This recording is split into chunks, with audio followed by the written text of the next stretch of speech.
Hello, my fabulous children. Okay, so welcome back to Wakanda, the makeshift. All right, so we're gonna go through lecture. Now remember, with you guys, lecture is quick. The expectation is that you're doing the book work as well, okay? That you're keeping up with your readings. Just because I'm not in class and we're not doing reading quizzes doesn't mean I can't figure out a way to give you a quiz. Don't tempt me with a good time. All right, so here we go. Pre-World War II. A. Hitler, Mussolini, Stalin. All in charge, all very terrible men, okay? You also have Hirohito. We did not get a chance to go over him. Pretty much he's the leader of Japan with Tojo, and they're not very good people, okay? Hirohito is an emperor, so that means his family's been in charge, so he gets to be in charge.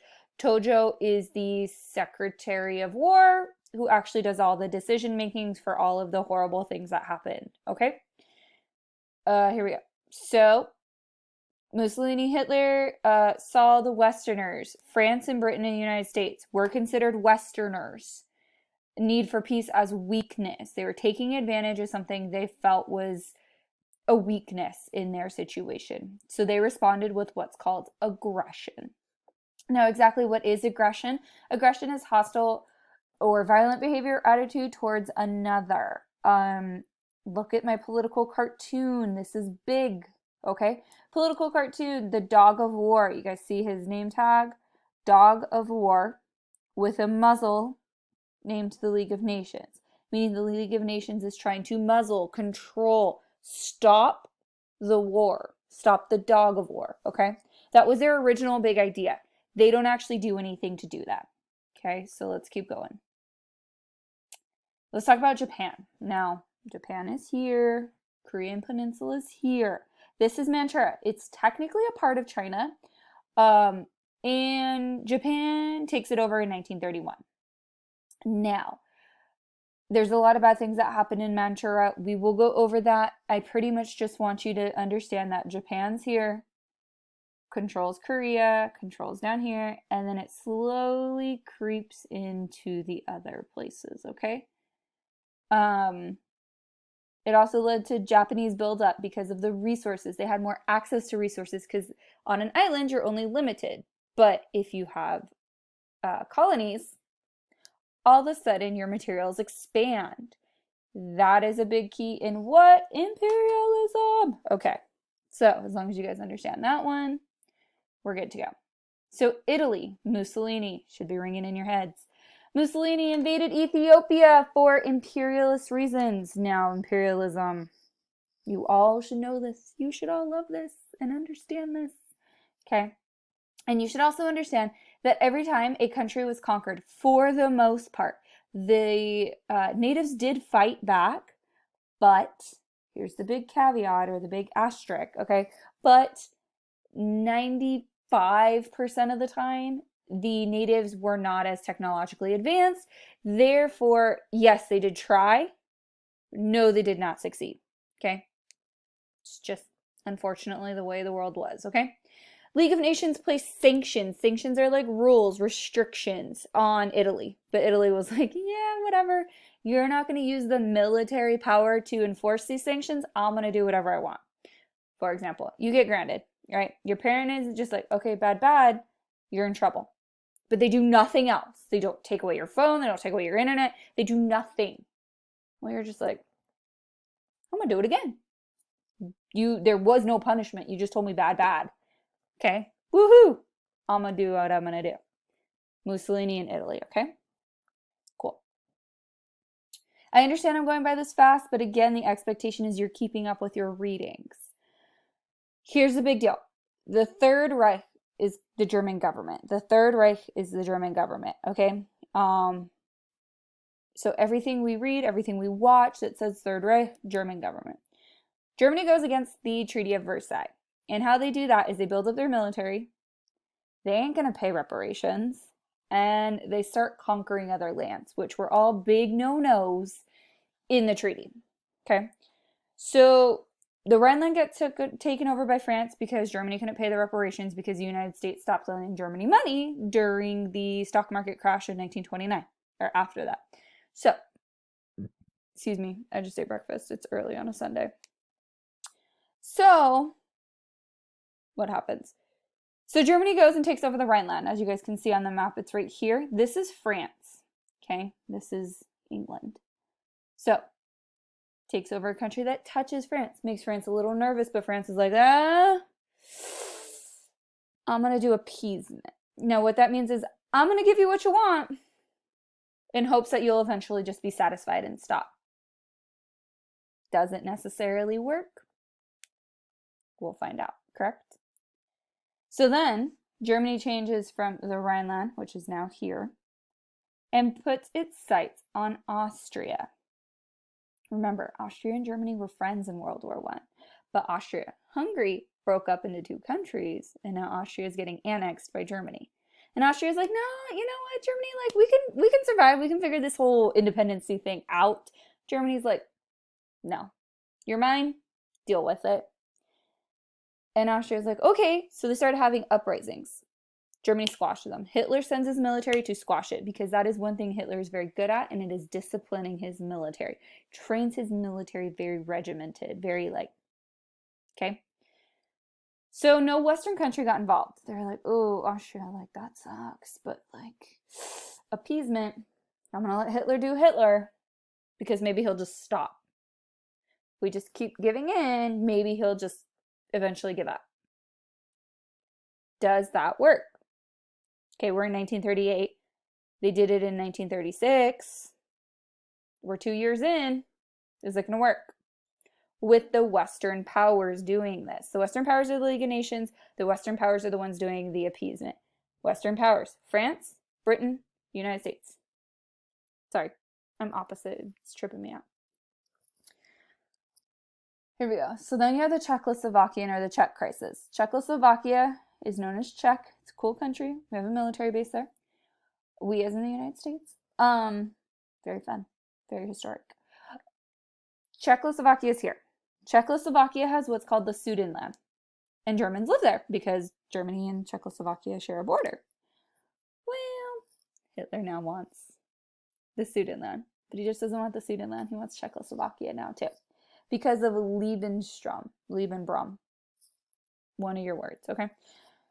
Why does he want it? Because he thinks that the Aryans are just so impacted and they need all this land because they're the superior race, and the superior race deserves all this land and all of the goods that Eastern Europe has to offer. Because Aryans are superior. They're genetically superior to everybody else, according to Hitler, okay? Remember we talked about he's not even true Aryan, but not the point, okay?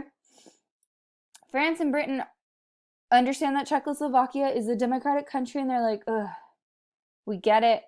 You're democratic.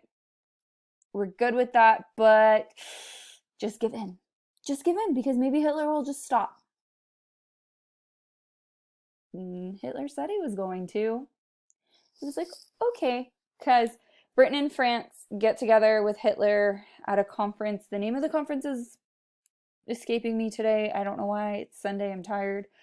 So they get together and they're like, okay, can you please stop? And he goes, yeah, I'll stop. Don't use military tactics against me. I'll stop. Hitler does this, though, because he's not ready to go to war yet. He will be, but just not yet. Okay? So what exactly is appeasement? I had to, do this kind of weird. I understand that, guys. Just go with me on it. What exactly is appeasement? It's giving in to the demands of the aggressor and hoping to keep peace. Giving in to Hitler, letting him annex Austria, letting him take over the Sudetenland, let him take over Czechoslovakia, and being like, okay, he's satisfied. He'll give up. We're good. But why? Why did France and Britain do this? Well, France was having issues of their own. France was having political turmoil and demilitarization. Remember, in World War I, France got effed up. Okay? France's cities were destroyed. Their economy was blown to poo-poo. The people were missing limbs, PTSD, shell shock, all of that was going on. So France is like, I don't know what to do. I can't take care of Hitler. I'm trying to deal with everything else. Britain is like, okay, look, we bailed the rest of you out during World War I. We're not doing that again. We got our own ish. Neville Chamberlain is in charge of Britain, and he's like, war's not for me. we're good. And other countries were like, oh, see, Germany has the right to do this because you guys were kind of mean to them during the Treaty of Versailles. So I understand Germany's side, and Germany's okay. They can totally annex Austria and take over Czechoslovakia because you guys were kind of jerks. Is that morally correct? That is a decision I will leave you with. It's not my place to tell you. So here we go. Here is another political cartoon. As you can see, this guy right here, Hitler. Now look down here, spineless leaders of democracy. It's kind of hard to see, but these are countries and they're spineless. They're letting Hitler walk all over them. They're not putting up a fight. They're just kind of rolling over and playing dead. Okay. Here's a chart. Why the West appease fear of destruction, pacifism, which we'll get to, seen as justified Hitler's actions, widespread economic depression. Remember, the Great Depression affected the entire world when the US collapsed. Fascism. Fascism is seen as a defense against communism. Communism is the #1 enemy at this point. Everybody is incredibly scared of Stalin's communist country. Okay? Everybody is like, communism's the worst. We got to protect ourselves against communism. Okay, socialism is interesting. Hitler and Mussolini are taking it kind of far. Okay. We can deal with socialism. Communism, I cannot deal with. I don't like communism at all. Socialism, meh. So they dealt with socialism. Okay. Faith in diplomacy, like faith in having like conversations and doing things without guns. Okay. So then the sexy mustaches get together. This guy doesn't have a sexy mustache, but okay. And they decide to come together and become allies. Remember, allies are not the greatest thing in the world. But they come together and they're like, F communism! Okay? And they also agreed to not interfere with each other's ideas of expansion, colonial expansion.